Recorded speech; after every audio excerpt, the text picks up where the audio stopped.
مہنگائی کی وجہ سے ادارے نہیں چل پا رہے، میرے رب کی شان ہے، اس کی حفاظت کا وعدہ ہے۔ جتنی مہنگائی بڑھتی جا رہی ہے مدارس بھی بڑھتے چلے جا رہے ہیں، ان میں پڑھنے اور پڑھانے والوں کی تعداد بڑھتی جا رہی ہے، اس لیے کہ قرآن کی حفاظت اپنے رب کے ذمے لی ہے۔ اور الحمدللہ ان علماء اور مدارس نے کبھی درسگاہ کو تالا نہیں لگایا، اس ملا نے مسجد کے میناروں سے کبھی اذان کہنا نہیں چھوڑی۔ 1992 کا سیلاب ہو، 2005 کا زلزلہ ہو، موجودہ کرونا کے حالات ہوں، کسی حال میں بھی الحمدللہ ان علماء نے دینی خدمت، قرآن کی نشر و اشاعت کے اس فریضے کو چھوڑا نہیں ہے۔ آپ نے دیکھا، غور فرمایا کہ گزشتہ 3 سال کرونا کے سال رہے، ان کرونا کے سالوں میں دفتر جزوی یا کلی طور پر بند رہے، کارخانے بند رہے، ملیں بند رہیں، فیکٹریاں بند رہیں، سکول بند رہے، کالج بند رہے، یونیورسٹیاں بند رہیں، مدرسہ کل بھی کھلا تھا، آج بھی کھلا ہے اور قیامت تک کھلا رہے گا انشاءاللہ۔ آپ کہیں گے جب سب کچھ بند رہا تو پھر مدرسے کو کون سے سرخاب کے پر لگے ہوئے ہیں کہ مدرسہ کھلا رہا؟ میں عرض کرتا ہوں، آپ نے دیکھا اور سنا ہوگا، حکومت نے اعلان کیا لاک ڈاؤن کے دوران جان بچانے والی ادویات کی دکانیں اور میڈیکل سٹور کھلے رہیں گے۔ تھا یا نہیں تھا؟ غذا فراہم کرنے والے سٹور اور ہوٹل کھلے رہیں گے۔ انہوں نے فیصلہ کیا جان بچانے والی ادویات کی دکانیں کھلی رہیں گی، رب نے فیصلہ کیا ایمان بچانے والے ادارے بھی کھلے رہیں گے۔ انہوں نے فیصلہ کیا جسمانی غذا فراہم کرنے والے سٹور اور دکانیں کھلی رہیں گی، رب نے فیصلہ کیا ایمانی، قرآنی، روحانی، علمی، اخروی غذا فراہم کرنے والے مدارس بھی کھلے رہیں گے۔ چنانچہ مدرسہ کھلا رہا۔ جب کرونا کی دوسری لہر شروع ہوئی، سابق وفاقی وزیر تعلیم شفقت محمود صاحب کے ساتھ ہماری لاہور میں میٹنگ ہوئی، وہ کہنے کہ ریاست کا فیصلہ ہے تعلیمی ادارے بند ہوں گے، مدرسہ بھی تعلیمی ادارہ ہے لہذا بند ہوگا۔ ہم نے کہا آپ مدارس کو سکولوں پر قیاس نہ کریں، وہاں آپ نے بغیر امتحان کے پروموٹ کیا ہے، اگلی کلاسوں میں بھیج دیا ہے اور طلبہ خوش ہو رہے ہیں اور نعرے لگا رہے اللہ کرے شفقت محمود صاحب وزیر اعظم بن جائیں۔ وہاں تو آپ نے یہ کیا، ہم کیسے کریں؟ ایک بچے کے 12 پارے حفظ ہوئے ہوں اور 3 مہینے چھٹی کر کے آئے، ہم کہیں اب تو 21واں پارہ شروع کر، اس لیے کہ تیرے 20 تو ہو گئے نا۔ وہاں تو بغیر امتحان کے آپ آگے بھیج دیتے ہیں، ہم کیسے کریں؟ چنانچہ کرونا کے سال میں بھی مدرسہ کھلا رہا الحمدللہ، باوجود اس کے کہ ان مدارس کو دیوار سے لگانے کی کوشش کی گئی، ان کے کردار کو مسخ کرنے کی کوشش کی گئی، ان سے تعاون ختم کرنے کی کوشش کی گئی۔ پرنٹ میڈیا، سوشل میڈیا، گورے انگریز، ان کی روحانی نسل کالے انگریز ایڑی چوٹی کا زور لگا کر مسلمان کا تعلق مدرسے سے ختم کرنے کی کوشش کرتے رہے، لیکن میرے رب کا نظام ہے۔ پرویز مشرف آیا تھا وفاق المدارس کے ساتھ، رجسٹرڈ مدارس کی تعداد 4500 تھی، اس نے اپنے سیاہ دور میں زور لگایا تعاون ختم کر دو، دہشت گرد ہیں، انتہا پسند ہیں، دقیانوس ہیں، ترقی کی راہ میں رکاوٹ ہیں۔ آیا تھا تو وفاق المدارس کے ساتھ رجسٹرڈ مدارس کی تعداد 4500 تھی، زور لگا کے جب گیا تو 14500 تھی اور اب 24000 ہے۔ بولو دن بدن کم ہو رہے ہیں یا زیادہ ہو رہے ہیں؟ زیادہ ہو رہے ہیں۔ یہ میرے رب کا نظام ہے کہ الحمدللہ یہ قرآن کی حفاظت اس نے اپنے ذمے لی ہے، اور آج ان ساری کوششوں کے باوجود الحمدللہ مدارس قوم کی دینی ضرورت کو پورا کر رہے ہیں یا نہیں؟ بولو۔ حضرات علماء کرام تشریف فرما ہے، گلدستہ سجا ہوا ہے، آپ نے ہمارے ذمہ پاور پلانٹ لگانا، بجلی کی لوڈ شیڈنگ دور کرنا، کچی گلیاں پکی کرنا، پل بنانا، مہنگائی کنٹرول کرنا، کرنسی کی ویلیو ٹھیک کرنا، یہ کام آپ نے ہمارے سپرد نہیں کیا۔ آپ نے ہمارے ذمہ حافظ بنانا، عالم بنانا، قاری بنانا، خطیب بنانا، مبلغ بنانا، مفتی بنانا، نماز پڑھانا، تراویح میں قرآن سنانا، جنازہ پڑھانا، نکاح پڑھانا، حلال اور حرام کی تمیز بتانا، آپ نے یہ کام ہمارے سپرد گیا۔ دوستو سچ بتاؤ، اللہ کے گھر میں بیٹھے ہو، ان علماء نے آٹے کی ایک ایک مٹھی جمع کر کے، ایک ایک پائی جمع کر کے، مسجد کے کسی تنگ حجرے اور چوک میں گزارا کر کے، چپڑاسی سے کم تنخواہ پہ گزارا کر کے آپ کی دینی ضرورت کو پورا کیا ہے یا نہیں؟ اونچی آواز سے کہو، پورا کیا ہے یا نہیں؟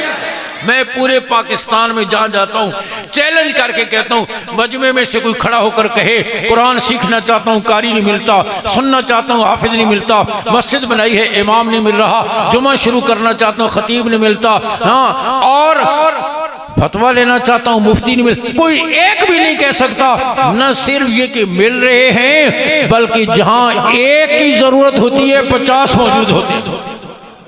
میں آپ سے پوچھتا ہوں، سعودی عرب ہمارا برادر اسلامی ملک ہے یا نہیں؟ بولو۔ کبھی تیل مانگتے ہیں، کبھی پیٹرول مانگتے ہیں، کبھی ڈیزل مانگتے ہیں، کبھی پیسے مانگتے ہیں، کبھی قرضے معاف کرتے ہیں، مانگتے ہی رہتے ہیں۔ وہ بھی آگ دو اسی چنگا پھر آپ پلے پہ گیا، جی مانگتے ہی رہتے ہیں۔ ہمیں تانا دیا جاتا تھا مدارس والے چندہ کرتے ہیں، ہم تو کبھی رمضان میں چندہ کرتے ہیں، ہماری حکومتیں تو ہر روز چندہ کرتی ہیں۔ صدر واپس آتا ہے تو وزیر اعظم چلا جاتا ہے، وزیر اعظم واپس آتا ہے تو آرمی چیف چلا جاتا ہے، وہ واپس آتا ہے جوائنٹ آف چیف وہ چلا جاتا ہے، سارا سال مانگتے ہی رہتے ہیں۔ حکمران آتا ہے کہتا ہے کشکول توڑ دیں گے، قوم خوش ہو جاتی ہے کہ خوشحالی آ رہی ہے، حالانکہ اس کا مقصد یہ ہوتا ہے کہ یہ کشکول چھوٹا پڑ گیا ہے، توڑ کر بڑا بنائیں۔ اب تو بھیک مانگ کر ہم اتنے تنزل کا شکار ہو گئے۔ اس دن میں نے اخبار میں پڑھا کہ آئی ایم ایف کی قسط رکوانے کے لیے انڈیا وہاں پہنچ گیا، لیکن اسے منہ کی کھانی پڑے گی۔ واپس آیا ناکام ہو کر، وہ بھیک ہمیں مل گئی۔ جیسے دو بھکاری چوک میں لڑے نا اور ایک دوسرے کو مکہ مار کر جا دباؤ اور خود کہتا بھیک میں نے لی۔ ہم اب یہاں تک پہنچ گئے ہیں، ہمارے منہ سے نوالا چھن گیا۔ پاکستان کا سبز پورٹ، دنیا میں میرے سفر ہوتے ہیں، آپ یقین کریں مائگریشن والے پاکستان کے سبز پاس یوں پھینکتے، ذلت کا نشان بن گیا۔ میں کہتا ہوں جو کام آپ نے دوسروں کے سپرد کیا، وہاں حال یہ آٹا ملتا ہے تو چینی نہیں، چینی ملتی ہے تو آٹا نہیں، دونوں ملتے ہیں تو گھی نہیں، تینوں ملتے ہیں پکانے کے لیے گیس نہیں۔ جو کام آپ نے ہمارے سپرد کیا، علماء کے سپرد کیا، حکومت کا ایک پائی خرچ نہیں ہوتا، لیکن آپ کا تعاون رہتا ہے۔ میں آپ کے اس جذبے کو سلام پیش کرتا ہوں۔ اس اجر و ثواب میں اکیلا نہیں، آپ اس اجر و ثواب میں شریک ہیں۔ آج جو 71 بچے اور بچیاں حفظ اور ناظرہ مکمل کر کے فارغ ہو رہے ہیں، اس اجر و ثواب میں میرے بزرگوں آپ شریک ہیں۔ جس نے ایک پائی کا بھی تعاون کیا وہ بھی شریک ہے، جس نے دعا کی وہ بھی شریک ہے، جس نے راتوں کو آنسو بہائے وہ بھی شریک ہے، جو کسی طالب علم کو دیکھ کر خوش ہوا وہ بھی اس اجر و ثواب میں شریک ہے۔ لیکن میں کہتا ہوں حکومتوں کا ایک پائی خرچ نہیں ہوتا، اس کے باوجود الحمدللہ آپ نے جو کام علماء کے سپرد کیا، انہوں نے اس میں آپ کو محتاج۔ آپ اپنی 50 60 70 سالہ زندگی کو دیکھیں، آپ نے زندگی میں کبھی سنا ہو کراچی سے خیبر تک یا چمن سے گلگت تک علماء نے کسی صوبے سے، کسی ڈویژن، کسی ضلع سے سعودی عرب سے اپیل کی ہو رمضان آ رہا ہے، آپ عرب ہو ہم عجم ہیں، ہمیں قرآن سنانے کے لیے 10,000 قاری اور دینی رہنمائی کے لیے 5,000 عالم اور مفتی مہیا کر دیں؟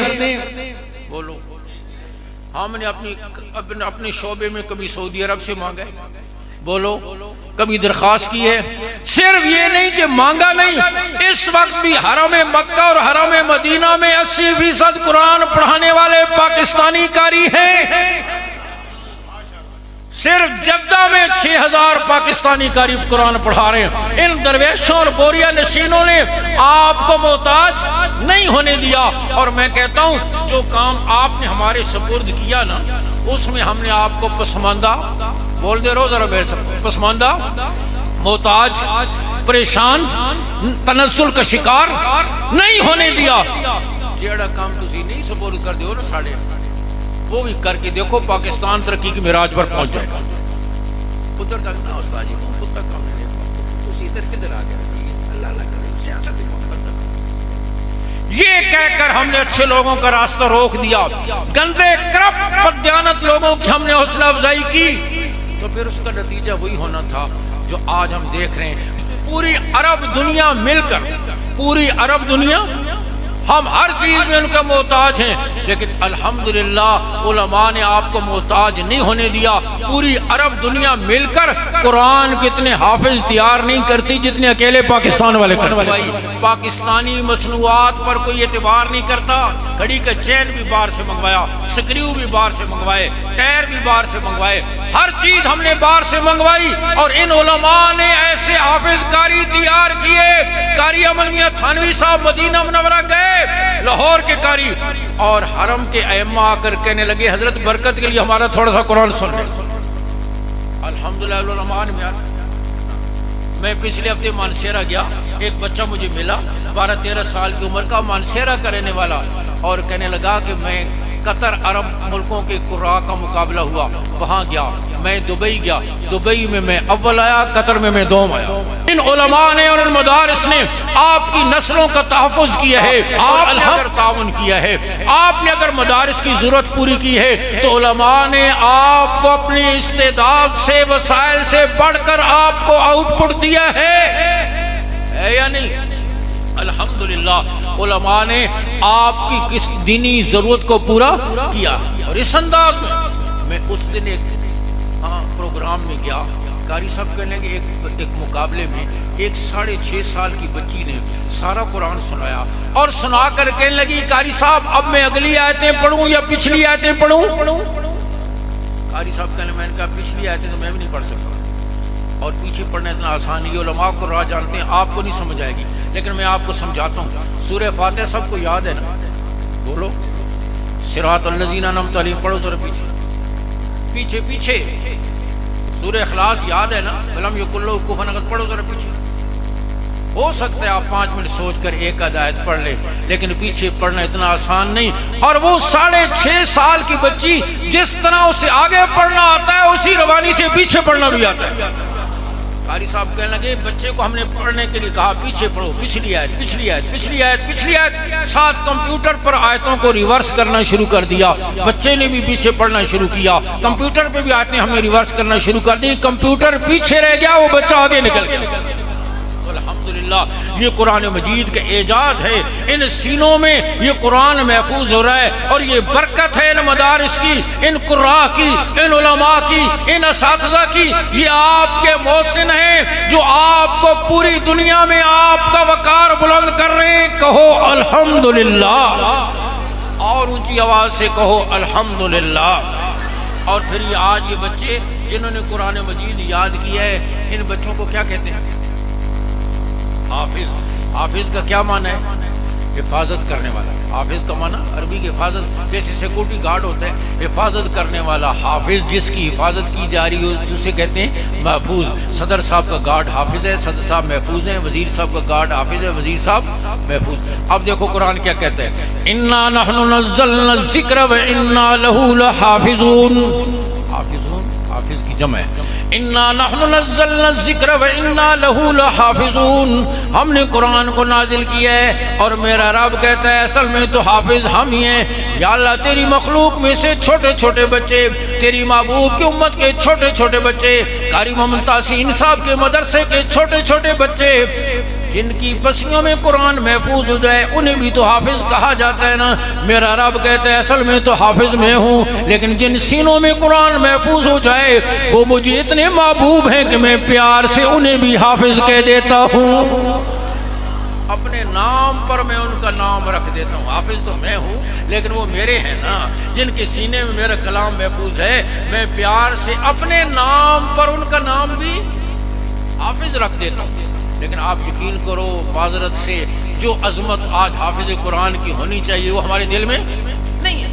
وہ افسر ادھر مہمان آ رہے ہیں، جنرل صاحب آ رہے ہیں، بریگیڈیئر صاحب آ رہے ہیں، وزیر صاحب آ رہے ہیں، چیئرمین صاحب آ رہے ہیں، ایم پی اے صاحب آ رہے ہیں. ادھر افسر کتنے ہلکے انداز میں ہم ان کو استعمال کرتے ہیں، حالانکہ وہ منصب، وہ اعزاز انہیں کسی ادارے یا شخصیت نے دیا ہے. یہ اعزاز انہیں میرے رب نے دیا ہے، اور پھر وہ اعزاز ریٹائرمنٹ پر ختم ہو جائے گا، موت پر ختم ہو جائے گا.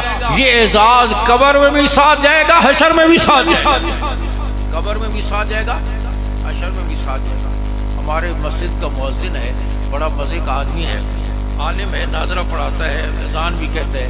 بیریا ٹاؤن سے اپنے کسی رشتہ دار سے کہا مجھے وہاں امام لگا دو، رشتہ دار نے بلایا، کرنل صاحب سے ملوایا، کرنل صاحب کا قاری صاحب مغرب کی نماز پڑھا، نماز پڑھائی، آواز اچھی ہے ان کی، قرآن اچھا پڑھتے ہیں۔ کرنل صاحب کو تلاوت پسند آئی۔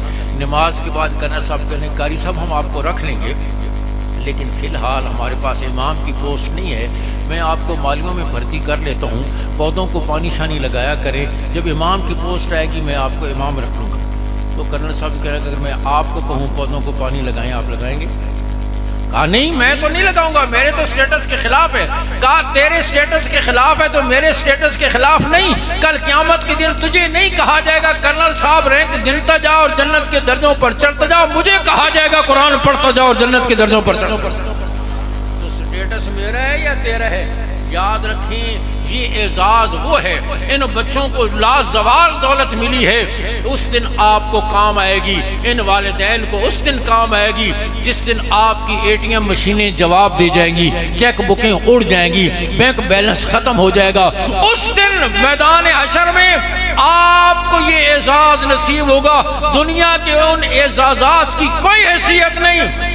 میرا رب کہے گا پڑھتا جا اور جنت کے درجوں پر چڑھتا جا۔ حافظ قرآن پڑھنا شروع کرے گا، الف لام میم، ماں باپ کا اتنا بڑا درجہ بلند جتنا زمین و آسمان کا درمیانی فاصلہ ہے، 6500 سے زائد آتے تو پڑھتے۔ دنیا میں کئی لوگ ہم سے پوچھتے ہیں مولوی صاحب آپ کی تنخواہ کا سکیل کیا ہے، گریڈ کیا ہے؟ میں کہتا ہوں ہماری تنخواہ کسی سکیل میں نہیں آتی، یا کوئی سکیل ہماری تنخواہ میں نہیں آتا۔ ہاں تنخواہ تو ہماری ایسی ہوتی ہے، وہ کسی بادشاہ نے اعلان کیا نا جو میرے ہاتھی کو رلا دے میں اس کو انعام دوں گا۔ بڑے بڑے لوگ آئے دردناک قصے سنائے، لیکن ہاتھی ٹس سے بس نہیں۔ ایک مولوی صاحب کوئی 8 مقام سے بھی آگے شاردا کے پاس سے آئے اور ہاتھی کے کان میں مختصر سی بات کی، اور ہاتھی کی آنکھیں برسات کی چھڑی کی طرح برسنے لگ گئی، ٹپ ٹپ اس کی آنکھوں سے آنسو گرنے لگ گئے۔ بادشاہ نے انعام تو دیا، لیکن مولوی صاحب سے پوچھا آپ نے کیا دردناک کہانی سنائی؟ یہ ہاتھی کی آنکھیں بھی دل بسیج گیا، آنکھیں برس پڑیں۔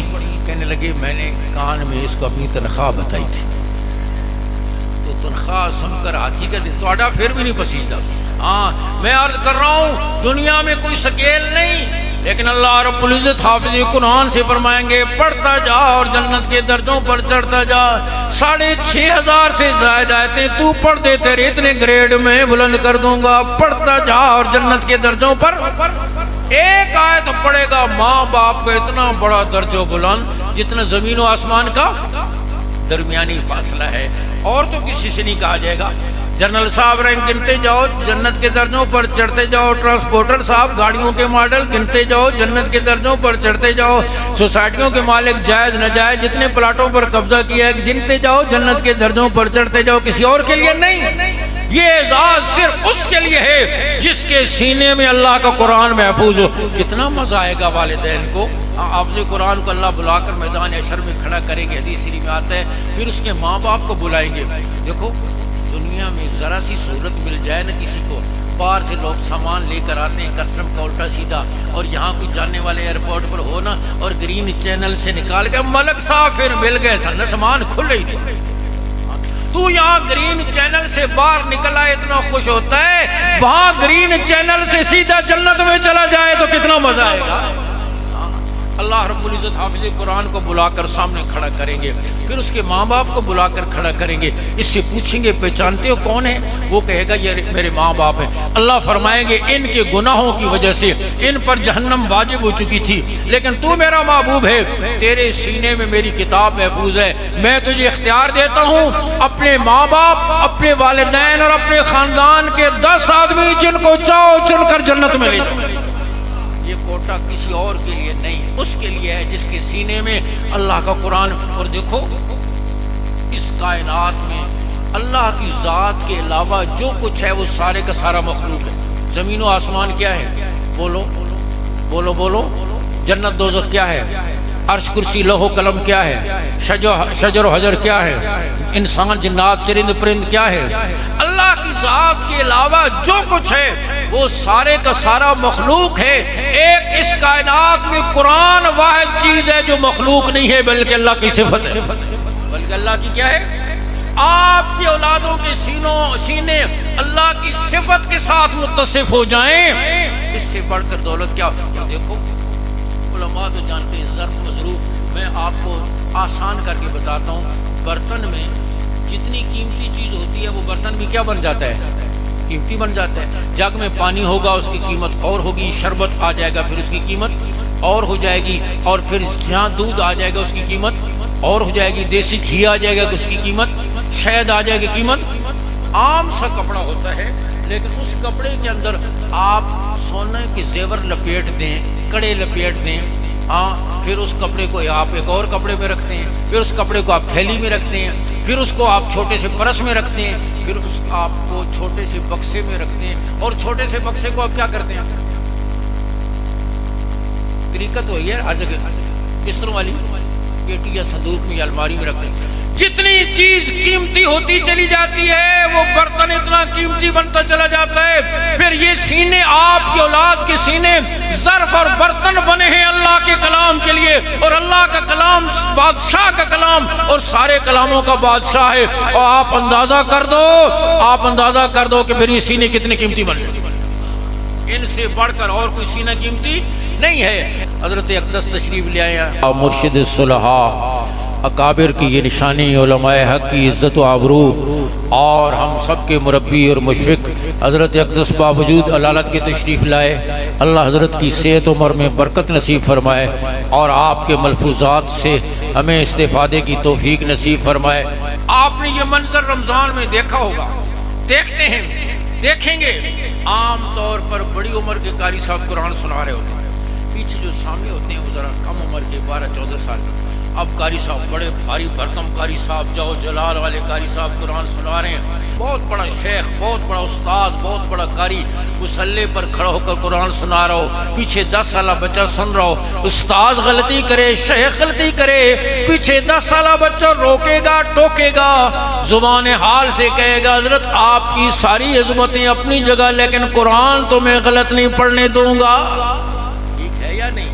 یہ برکت ہے ان مدارس کی، الحمدللہ آج ہماری یہ ساری رونقیں۔ اس لیے فرمایا مدرسے کی قوت پورے دین کی قوت، اور مدرسے کی کمزوری یہ بوجھ نہیں، یہ امت کی بقا کا ذریعہ ہے۔ عصر حاضر کے مفکر اسلام حضرت مولانا ابو الحسن ندوی رحمہ اللہ کا وہ جملہ آب زر سے لکھنے کے قابل، آپ اسے دل کی تختی پر لکھ لیں، مسلمانوں کی بقا اسلام کی وجہ سے ہے، اسلام کی بقا دینی مدارس کی وجہ سے ہے۔ کہ آج مدارس سے دور کرنے کی کوشش کی جا رہی ہے، آپ نیت کریں مدرسے سے، مسجد سے، داڑھی سے، پگڑی سے، برقعے سے، پردے سے، اسلامی معاشرت سے، علماء سے اپنے تعلق کو مضبوط کریں گے۔